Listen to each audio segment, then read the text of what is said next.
All right, so we wanted to just do a quick video in light of Martin Luther King Jr. Day. That is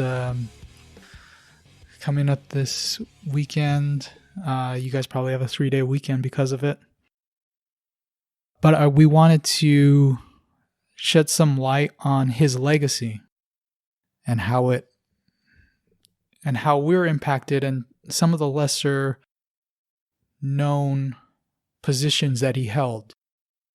We'll play a video of some excerpts of his last sermon before he was assassinated. Okay, so we'll play that and then we'll talk about it.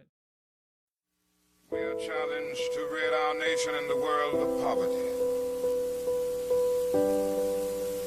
Like a monstrous octopus,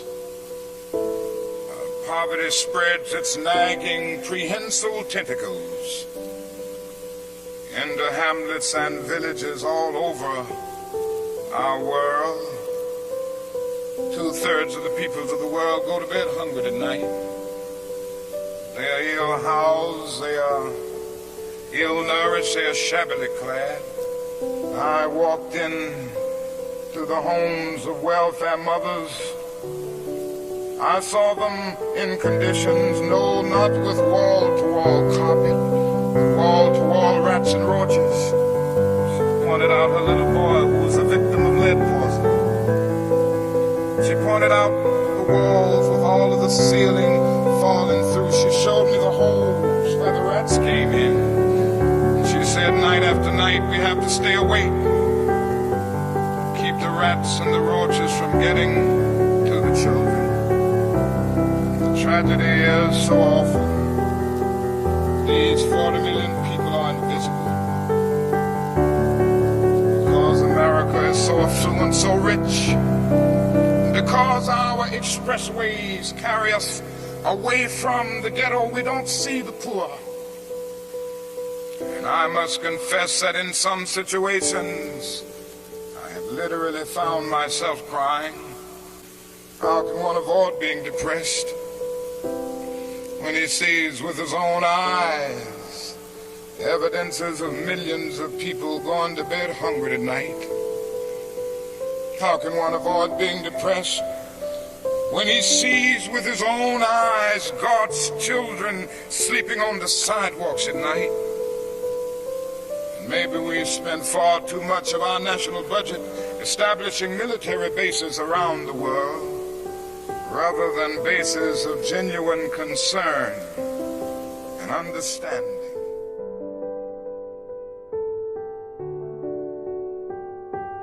America has not met its obligations and its responsibilities.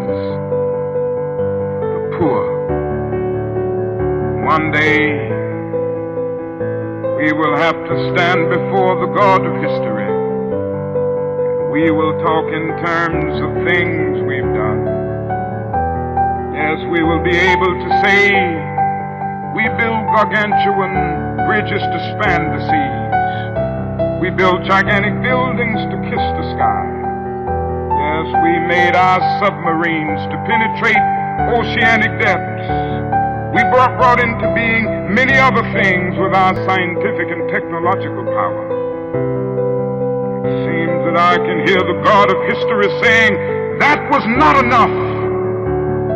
But I was hungry, and ye fed me not. I was naked, and ye clothed me not. I was devoid of a decent sanitary house to live in, and ye provided no shelter for me. And consequently, you cannot enter the kingdom of greatness. If ye do it unto the least of these, my brethren, ye do it unto me. That's the question facing America today. We now have the techniques and the resources to get rid of poverty. The real question is whether we have the will. All right, so watching now, he talked about some serious stuff. Very serious. What is your response to the message in that? I want to listen to the entire thing. That makes me want to. It makes me want to listen to the whole thing too. I mean, it's everything he talked about is true. Like, I was thinking the statement in which he talks about how if we spent more time actually helping people rather than building these militant bases all over, like, it just made me think about, like, what would happen if we did spend and invest money in countries in which, like, we were building these bridges as opposed to setting up. And I'm not even knocking the military at all, because you have to have military, but it just made me think, I wonder if we built more I guess bases in which we were aiding people and helping people with food and circumstantially and reaching out and extending a hand, if it would create peace as opposed to, like, looking at us as a threat. And then I also just thought about the poverty in our country and how easy it is to view others as lesser than, not really human, subconsciously, because how many homeless people do we all pass on a daily basis? Yeah. And not really think and stop to think what put them there. Yeah, what are their life experiences? Who's their parents? Because you're a dad. So are you. And right, you would say, like, man, like, don't you just look at your son? Like, man, I would do anything and everything to, like, help him. Yeah. And maybe some of these people didn't have that growing up. Yeah. I mean, a lot of the circumstances that surround the majority of homeless people is just, a lot of it is mental health, something that they cannot help. A lot of it is other circumstantial economic positions that they had no control over as well. But yeah, to your point, so many times, like, I spent a lot of time in schools, in the education sector, all these lesson plans that teach, that only show one aspect of Martin Luther King's life and his activism, in that he wanted to restore racial justice. He wanted everybody to be treated equal, regardless of the color of their skin. The "I have a dream" speech. And yes, all of that is true. But I think another aspect of his activism, of his life, his legacy, is his economic justice that he fought for.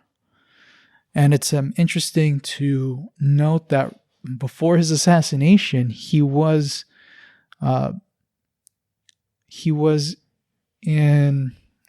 marching with workers demanding more economic justice for the working class, and not just African Americans, but Latinos and whites even, that were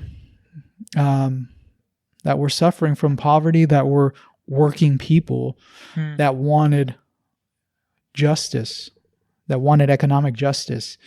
And it was that fight that some can conclude, and I don't see a problem with this interpretation, that really put him on the radar for assassination. And he's 100% right. We spend all of this money on instruments of death. There's no other use for them but to kill people. Military grade weaponry to kill people. Trillions of dollars in our military budget that could be easily used, a fraction of that could be used to end homelessness, to end starvation, to help people who need it the most. We have the resources, the richest country in the world, the richest nation. We have the resources to end poverty, to end homelessness, to end starvation. Yeah, I But just we don't don't know have why the, we we don't use half of that to. and that's that's the question. Because I'm all for military as far as, Yeah. But we spend 10 times more than Yeah. the next 10 nations combined. Yeah. We have an overinflated military budget. And this is the contradiction in America that Martin Luther King saw and exposed and talked about in his last sermon, is that we have the resources to end poverty, to help these people right now. But the scandal is we choose not to as a nation. We choose not to. That's I just think of all the homeless veterans as well. Yeah. I mean, there's a lot of them, and it's heartbreaking, especially when you go to like Skid Row. Yeah. And, many of the cities around here and even Southern California. Yeah. And you hear all this talk about support our troops, support our veterans, support our military. And yet we send them to war. We put them through all of this mental, emotional, physical trauma. And they come back and we don't give a damn about them. Military programs, VA. If it was up to me, if you're maybe a veteran listening, not to interrupt you, but I've always said this, I stick with it. I think if you've served in the military, and I think especially if you served overseas in any capacity, I think you should have free health insurance for the rest of your life. Yeah, there's no reason, if you're a veteran, there's no reason for you to be homeless. That's a scandal that should be talked about more often. Like if you served in Rome, I believe, maybe someone can fact check me, but soldiers were like highly valued. Mm-hmm. And I think there are a lot of people doing a lot of great work in the veteran community, and even like some VAs are doing great jobs. But I think as a country, we should push further. Yeah. I think we should push further for, like I said, free healthcare for them. They should be taken care of the rest of their life. And even further, free healthcare for everyone. It's a human right. It should not be an issue of you get quality healthcare based on your income. That's terrible. Terrible. There should be, you're sick, we help you out. That was the message. Does Canada do that? Yeah. And how is their economic situation? They're pretty good. It's an extremely popular healthcare system.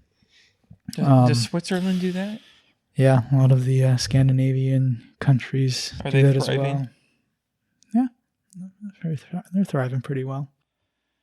They're not perfect, but they got their healthcare down pretty well, much better than ours. But to refocus our thoughts on Martin Luther King. Yeah, these are the things that are not talked about as often as they should be. These are the things. The economic justice is what a big part of Martin Luther King Jr.'s activism. And the politically incorrect view, or not view, but the reality of Martin Luther King Jr. is that he advocated for these kinds of policies for economic justice. He considered himself a democratic socialist. Yeah, not a lot of people know that. In his own words, he considers himself a democratic socialist. And here's one of his quotes: "Call it democracy or call it democratic socialism, but there must be a better distribution of wealth within this country for all of God's children." And I like how he constantly reminds us that these people are God's children too. These are precious lives, just as valuable as anyone else. And that's how he sees them, and that's how God sees them. And he's reminding us that these are valuable lives. And I think that it's noteworthy to remember his legacy as more than just a leader of the civil rights movement, as prominent as that was in our nation's history, as much as that was needed in our history. And we still fight to this day for civil rights, racial justice. But another piece of that activism of his life, his legacy, is that economic justice. And I think that message needs to resonate just as much as racial justice.